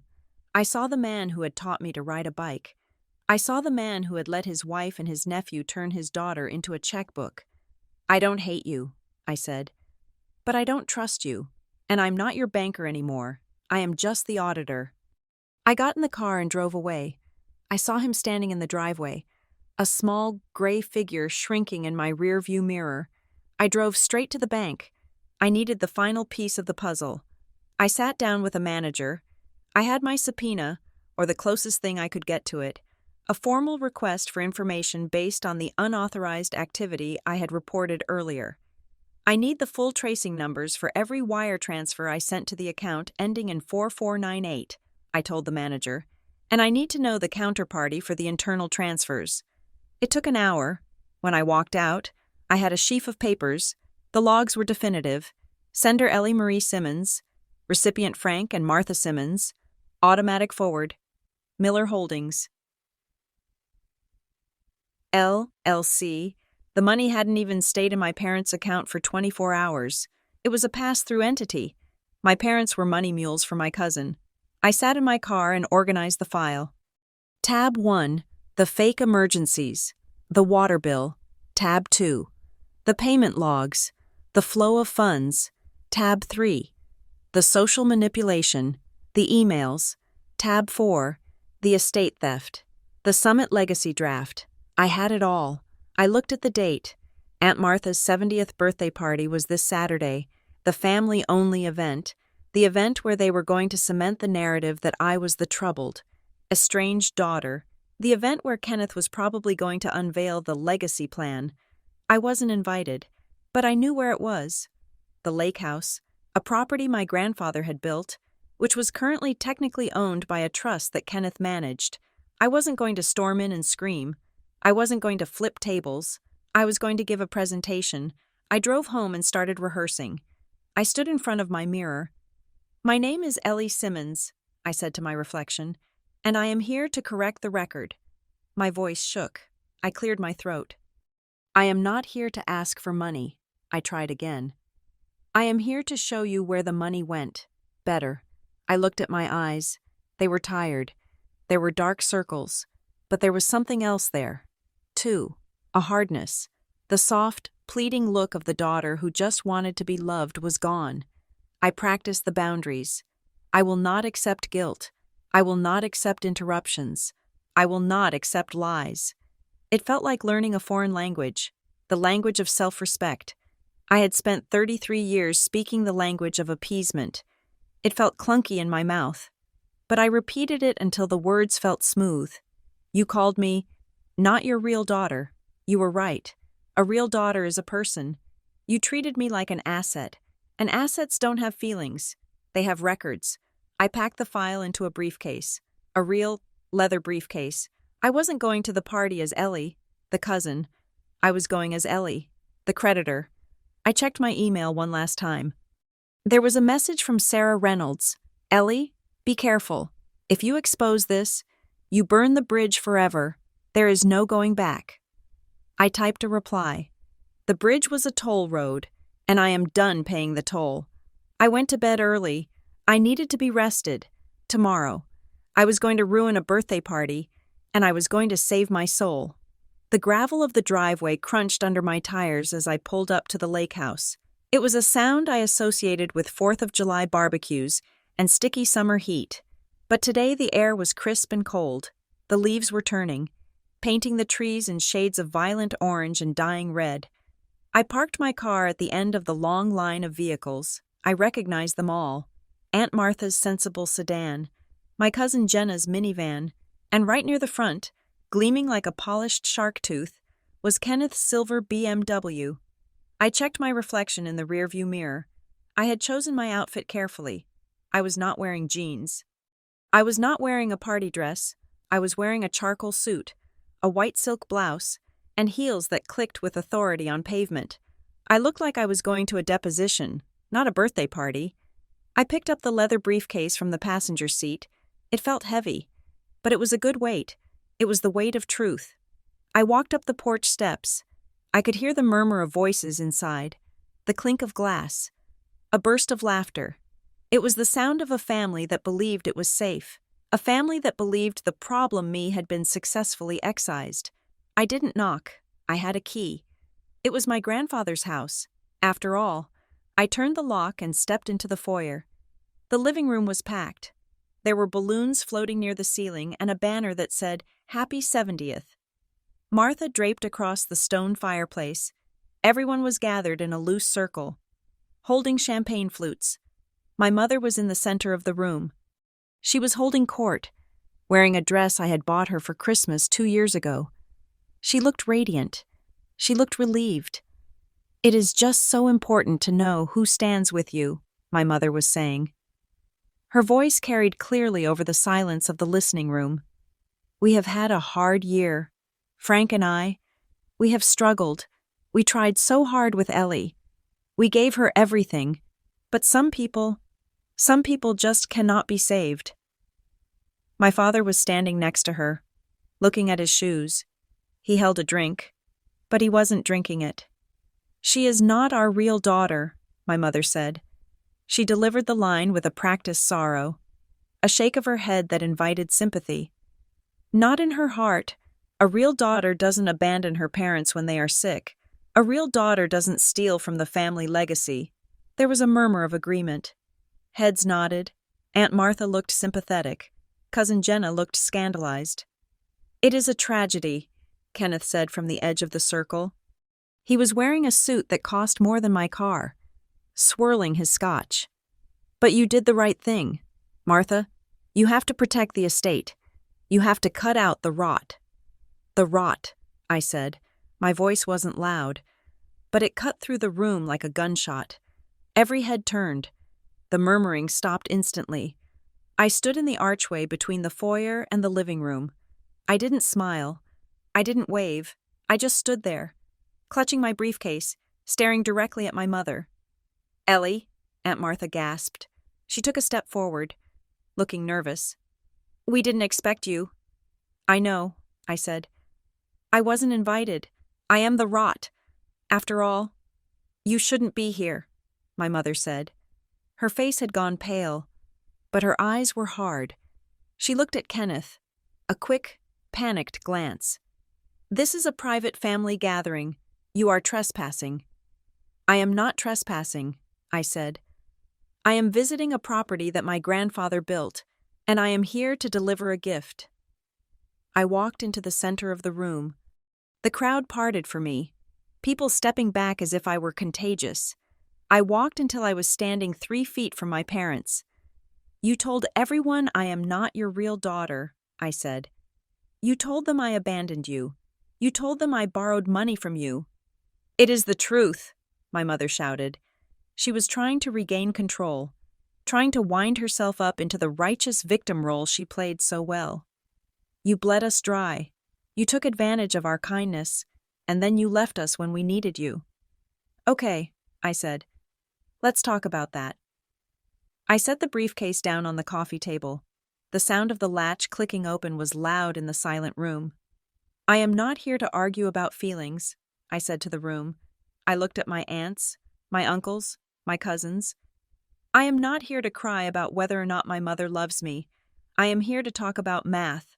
I pulled out a stack of papers. They were stapled into neat packets. There were 20 of them. "Kenneth," I said, turning to him, "you like math, don't you?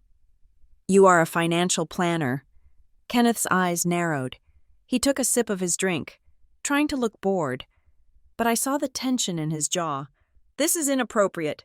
Ellie, you are making a scene." "I am making a report," I corrected him. I picked up the first packet and handed it to Aunt Martha. Then I handed one to Jenna. I started passing them out, moving around the circle. People took them instinctively, too stunned to refuse. "What is this?" Aunt Martha asked, putting on her reading glasses. "That is a ledger," I said. "It covers the last 8 years. It details every single wire transfer sent from my bank account to Frank and Martha Simmons." My mother lunged forward. "Don't read that. It is private. She forged it." "It is notarized," I said calmly, "and it is backed up by bank statements which are attached in Appendix A." I turned back to the room.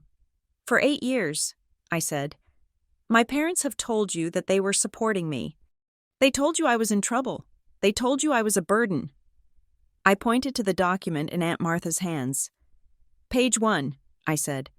"August 2016, mortgage payment, $2,000, paid by Ellie Simmons." Aunt Martha looked at the page. Her lips moved silently as she read the line. "Page 3, I continued. "October 2018, Dad's knee surgery, $4,000, paid by Ellie Simmons." "That is a lie," my mother screamed. "We paid that. We took out a loan." "You did take out a loan," I said. "From me, except you never paid it back, and you never called it a loan. You called it an emergency." I looked at Cousin Jenna. "Jenna, remember when you asked me why I didn't come to your destination wedding in Cabo? You thought I was being cheap. My parents told you I was saving for a legal issue." Jenna looked up. Her face flushed. "Yeah, Aunt Martha said you had a DUI. "I have never had a DUI, I said. "I didn't come to your wedding because 3 days before the deposit was due, my parents told me their furnace exploded. I sent them $3,000. That money didn't go to a furnace. It went to a cruise. Look at page 10. May 20th. Transfer out to Royal Caribbean Cruise Lines." The room was deadly silent. The only sound was the rustling of paper as my relatives flipped through the evidence of my exploitation. "This is," Aunt Martha stammered. "Frank, is this true?" My father didn't answer. He was staring at the floor, his shoulders hunched up around his ears. "Of course it isn't true," my mother insisted. She grabbed my father's arm. "Tell them. Frank, tell them she is lying. She is mentally unstable. That is why we had to cut her off." "Dad," I said. "Look at me." He didn't move. "Dad," I said again. "The water bill, the one with the fake shut-off notice, August 2021. Do you remember that?" He flinched. "Mom photoshopped a shut-off notice," I told the room. "She taped it to the door and sent me a picture. She said they couldn't shower. I sent $400. The water company confirmed the account was never in arrears. They had a $50 credit." "She is crazy," my mother shrieked. She looked around the room, her eyes wild. "Why are you listening to her? She is jealous. She is jealous because she isn't part of the legacy." "The legacy," I repeated. "Let's talk about the legacy." I turned to Kenneth. He had set his drink down. He was edging toward the hallway, trying to make a discreet exit.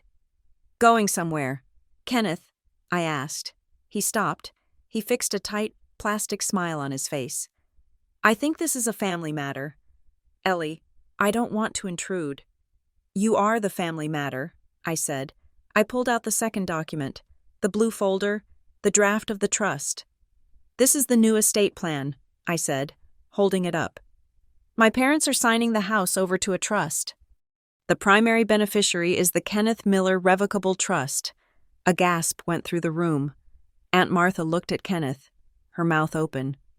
"Kenneth, but you said you were helping them manage their assets." "I am," Kenneth said smoothly. "I am protecting the property from creditors.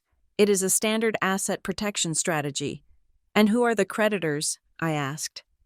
"Well," Kenneth said, adjusting his cufflinks, "Frank and Martha have incurred significant debts over the years. To various lenders. To you," I said. I pulled out the final piece of evidence, the flow of funds chart from the bank. "I tracked the money," I said. "For the last 5 years, almost every time I sent money to my parents for the mortgage, for the car, for the emergencies, it was transferred out of their account within 24 hours. I walked over to Kenneth and shoved the paper into his chest. He had to grab it or let it fall. It went to K. Miller Holdings, LLC, I said. My parents weren't broke. They were paying rent to you. You bought their debt years ago. Didn't you? You own them. Kenneth looked at the paper. His face, usually so composed, turned a mottled shade of red.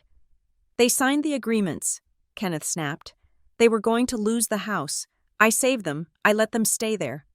You didn't save them, I said. You enslaved them.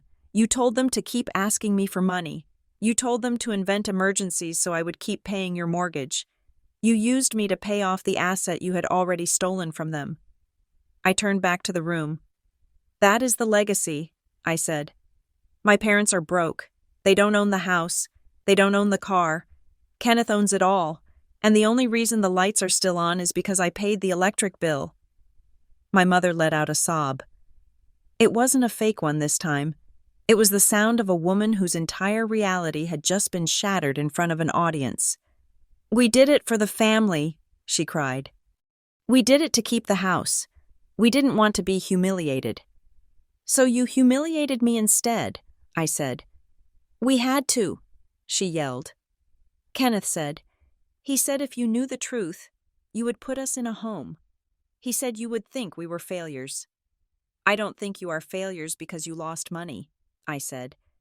I think you are failures because you sold your daughter to save your pride. The room was frozen. Kenneth threw the paper onto the floor. I am leaving, he announced. I don't have to listen to these slanderous accusations. My lawyers will be in touch. Good, I said. My lawyer is already waiting for your call. We are filing a complaint with the regulatory board regarding your fiduciary duty to elderly relatives, and we are reporting the fraudulent solicitation of funds. Kenneth stopped at the door. He looked at me with pure hatred. You think you won? You have nothing. You have no family. You are alone. I would rather be alone than be food, I said. He slammed the door. The sound echoed like a final period at the end of a sentence. I turned back to my parents. They stood alone in the center of the circle. The guests had backed away, leaving a wide ring of empty space around them. They looked small. They looked exposed. You used the not real daughter line like a tool, I said to them. Kenneth gave you the script, didn't he? He told you that if you made me feel insecure, if you made me feel like an outsider, I would pay more to try and buy my way back in. He told you to weaponize my need for belonging. My mother wiped her face. Her makeup was smeared. It worked, she whispered. You always paid. You always came through. Until now, I said. Ellie, Aunt Martha said.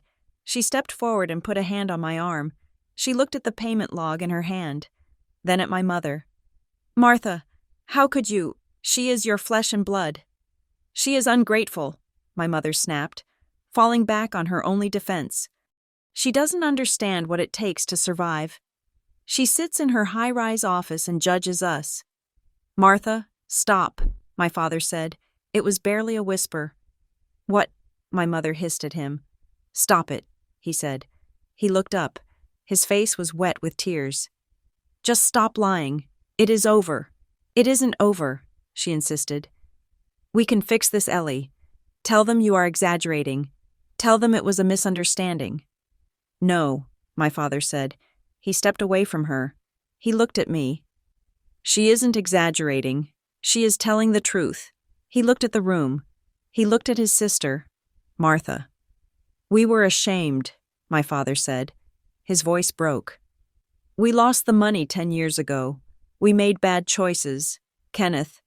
He offered us a way to hide it, to keep the house, to keep looking like we were successful, but the price was Ellie. He looked at me. We let you carry it. We let you pay for our mistakes. And when Kenneth said you were becoming a liability, when he said you might find out, we agreed to cut you out. We agreed to hurt you to save ourselves. Frank, my mother screamed. Shut up. I am tired. Martha, he said. He slumped, as if the strings holding him up had finally been cut. I am so tired of the lies. I am tired of looking at my daughter and seeing a checkbook." He looked at me with eyes that were full of a terrible, crushing regret. "I am sorry, Ellie," he said. "I am sorry I wasn't strong enough to be your father." It wasn't an apology that fixed anything. It didn't put the money back in my account. It didn't erase the years of manipulation, but it was real. It was the first real thing he had said to me in a decade. "Thank you for admitting it," I said. I looked at my mother. She was standing stiffly, her arms crossed, her jaw set. She would never admit it. She would go to her grave believing she was the victim, believing that I had wronged her by exposing her secrets. She was a prisoner of her own image. "Ellie," she said coldly, "if you walk out that door, you are dead to us. For real this time. No more games." "I know," I said. I looked around the room. My relatives were looking at me with new eyes, not with pity, but with respect, and with horror at what had been done to me. "I am leaving," I said. "But before I go, I want to make one thing clear." I addressed the whole room. "I am done paying for secrecy," I said. "I am done paying for membership in this family. If any of you want to have a relationship with me, my door is open, but it will be a relationship based on honesty. No money changes hands, no guilt trips, no emotional blackmail." I looked at my parents. "I am freezing the accounts," I said. "I am not paying the mortgage next month. I am not paying the electric bill. Kenneth owns the house. Let Kenneth pay for the lights. If he evicts you, that is between you and him. I won't rescue you again." "You would let us be homeless?" my mother asked, her voice trembling with disbelief. "I will help you find a state-subsidized apartment," I said. "I will help you fill out the paperwork. I will help you move boxes, but I will not pay. That is the boundary." My mother turned her face away. "Goodbye, Mom," I said. I picked up my briefcase. I walked out of the living room, through the foyer, and out onto the porch. The air outside was still cold, but it felt clean. I took a deep breath, filling my lungs with it. I walked to my car. As I opened the door, I heard footsteps on the gravel. It was Aunt Martha. "Ellie," she called out. I turned. She hurried down the steps, clutching the packet of papers I had given her. "Ellie, wait," she said. She reached me and stopped, catching her breath. I didn't know. None of us knew. Kenneth told us. Well, it doesn't matter what he told us." She reached out and took my hand. Her hand was warm. "You are a good daughter," she said fiercely. "You are better than they deserve. And you are a real Simmons. You have your grandmother's spine." I felt a lump form in my throat. "Thank you, Aunt Martha." "Come for Christmas," she said. "To my house. Just the cousins. No Kenneth, no parents, if you don't want them." "I will think about it," I said. "Take your time," she said. She squeezed my hand. "Drive safe, honey." I got into the car. I watched Aunt Martha walk back up to the house. She didn't go back inside immediately. She stood on the porch, a sentry guarding the truth I had just delivered. I started the engine. I looked at the house one last time. The lake house, the symbol of the legacy. It was just a house. It was wood and stone and glass. It wasn't me. I put the car in reverse. My phone buzzed in the cup holder. I glanced at it. It was a notification from my bank app. Scheduled transfer canceled. I smiled. I drove down the long driveway, the gravel crunching beneath my wheels. I turned onto the main road and accelerated. The lake flashed blue through the trees, vast and deep and indifferent. I didn't know where I was going next. I didn't know what I would do with the extra money in my account next month. Maybe I would take a trip. Maybe I would invest it. Maybe I would just let it sit there, a safety net that was finally, truly mine. I wasn't a daughter. I wasn't a savior. I wasn't an asset. I was free. And that was the only legacy that mattered. Thank you for listening to this story. It was a journey into the dark side of family loyalty and the liberation of finding the truth. I hope Ellie's strength resonated with you.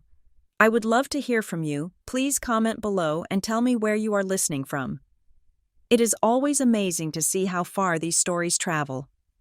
If you enjoyed this, please subscribe to Revenge Stories for more tales of betrayal, justice, and redemption. Share your thoughts in English in the comments. Would you have done what Ellie did? Until next time, stay safe and keep your eyes open.